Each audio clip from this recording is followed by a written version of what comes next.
So, as said, we'll start with the stanza 1. The stanza 1, world is what you swim in or dance. It is simple. We are in our element, but we are not free. Outside this world, you cannot breathe for long. The other has my shape.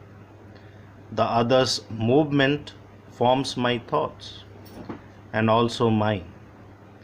There is a man and there are hoops. There is a constant flowing guilt. Now let us try to understand what the poet means to say in this stanza. The poem, so far we know, is in the form of a monologue by a dolphin who lived in an ocean where it could not only stay afloat but also find joy and pleasure because it was leading a life of freedom.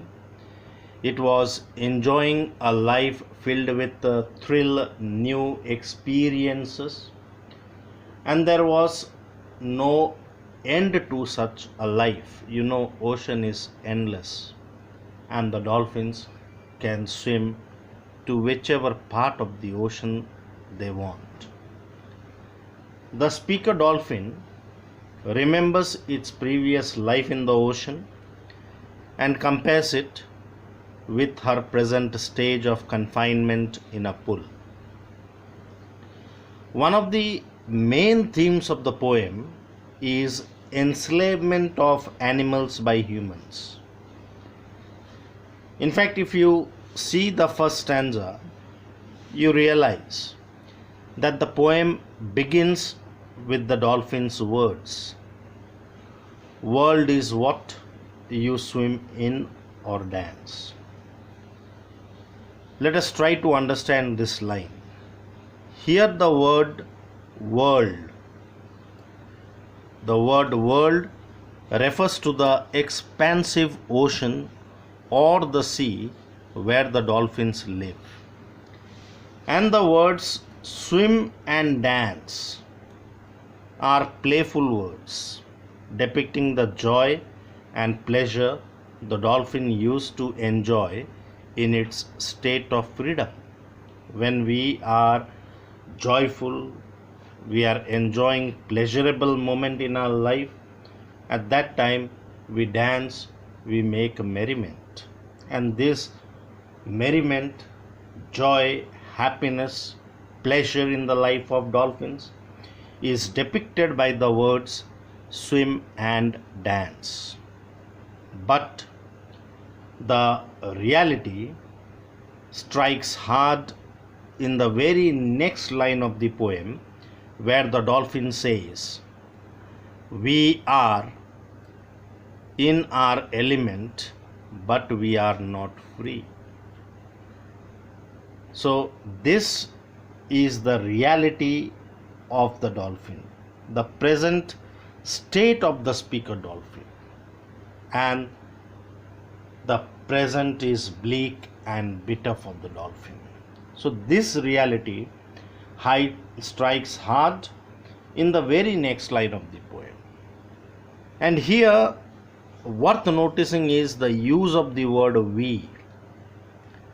Now we is first person plural pronoun, and this we is used to refer to the dolphins who are confined. And the use of we here displays the collectiveness of the suffering of the dolphins. Thus, it is not only the fate of the speaker dolphin, but she is speaking collectively for all the dolphins who are deprived of a life of freedom. Again, if you see the another word in the line element, the term element here refers to the water outside which the dolphins cannot breathe. So it refers to the water outside which the dolphins cannot breathe. Though the dolphins are in their element, that is, they are in water, in artificial pool also, they are in water, so they are in their element, but they are enslaved. And therefore, they are leading a life that is completely opposite to their free and carefree life in the ocean. They are now confined and restricted to a limited space in a pool where they cannot swim or dance freely. Their movements are constantly regulated by a man in authority. The narrow and limited space of the pool does not give these dolphins any new experience in life. It does not offer them freedom and enjoyment in their life. In fact, we can say that their life is monotonous, dull, and rather boring. So, if there is no freedom, no thrill, no new experience in our life, we will not enjoy our life. Okay. So, it is said, no, variety is the spice of life. There must be variation in our lives. There must be ups and downs in our life. There must be wide, new experiences in life that makes our life worth living. But these dolphins hardly have anything new to experience in their life. They are constantly moving within the limited and restricted space of the pool. Then we move to the next line where the dolphin says, outside this world you cannot breathe for long. Through this line, the dolphin literally means to say that they are not able to breathe for long outside water. So we know they are aquatic animals. They survive only when they are in water. Outside the water, they are not able to breathe properly. And this world, the world refers to the water only, which is the world for the dolphins. The other dolphins confined in the artificial pool look similar to the speaker dolphin. There, the speaker dolphin is not the only dolphin confined in the artificial pool. There are other dolphins also who have been enslaved by human beings and who are put into that artificial pool. The other dolphins who are living together with the speaker dolphin in the artificial pool, they look similar to the speaker dolphin.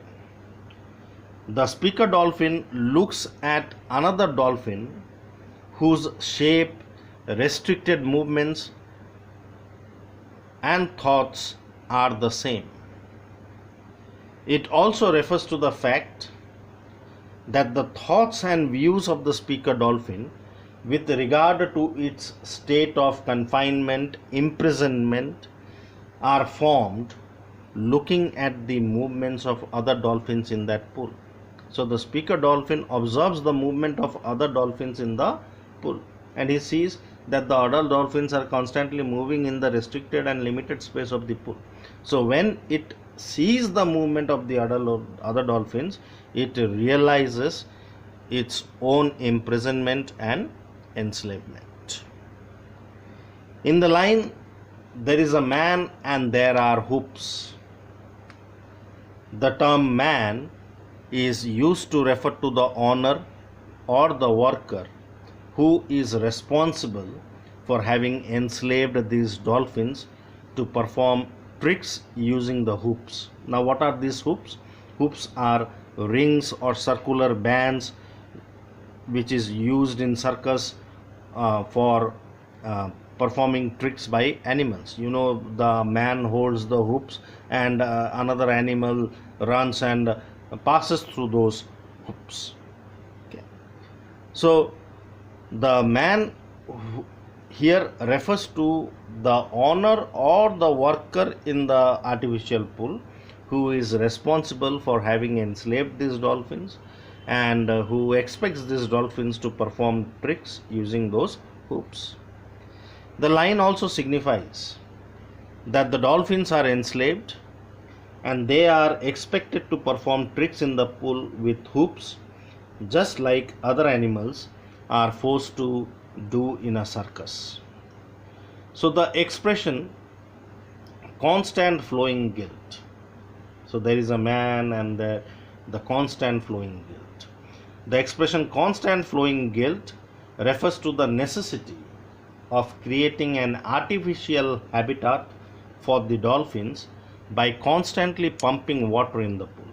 You see, the dolphins cannot get the feeling of living in the pool because the water in a pool is still. So in the standing water of the pool, the dolphins cannot get the feeling as if they are living in a pool. So in order to create those waves in the artificial pool or in the standing or still water of the pool, the owner or the worker, they make use of pumps which is constantly used for pumping water into the pool, and that creates those waves in that pool. But that those waves which are created, it is man made and it is not natural. So the habitat which is created for the dolphins is an artificial habitat. And the term guilt here refers to man's guilt of entrapping the dolphins in the artificial pool, trying to emulate an ocean, trying to copy an ocean. Now in the line, world is what you swim in. Okay. Now let us discuss the figures of speech which the poet has used in this particular stanza. In the line, world is what you swim in, the poet has used alliteration. Now what is alliteration? Alliteration is the repetition of consonant sounds, usually at the beginning of words. Here, if you see, the W sound is repeated in the words world and what. So the W sound is repeated in these two words. So therefore, it is an example of alliteration. Okay.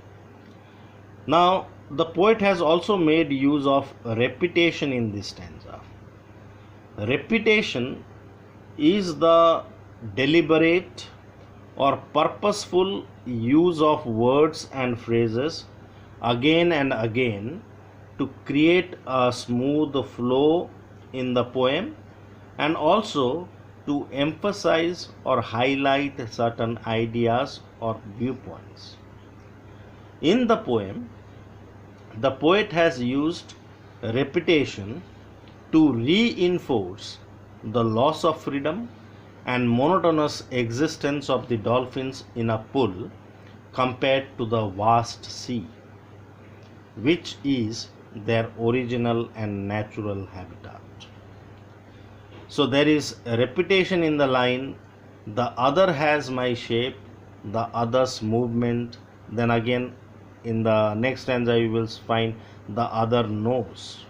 So if you see the other being repeated again and again, and this repetition is done to reinforce the loss of freedom and the monotonous existence of the dolphins in a pool which is created by man, which is their artificial habitat and not their original and natural habitat.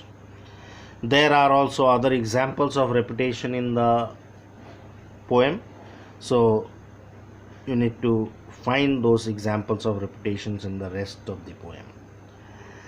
Now the poet has used yet another figure of speech in the first stanza, and that is enjambment. Other figure of speech used in the poem is enjambment. Now what is enjambment? Now this word enjambment is derived from a French word which means striding over, to stride over to the next line. It refers to the continuation of a sentence to the next line without a pause. So when we continue a sentence to the next line of poetry without any pause, then it is known as enjambment. Or we can say that when the idea is not completed in one particular line, instead it continues to the next line of the poem, then it is known as enjambment. If you see the line, the other has my shape, the other's movement forms my thoughts. Now you see other's movement, one line ends here, but this idea, the other's movement, is striding over to the next line, forms my thoughts. And then there is a man and there are hoops. So you see there is a man, the idea not over here, continuing to the next line. So this is an example of enjambment. There are other examples of enjambment in the poem as well. So this is all about stanza 1.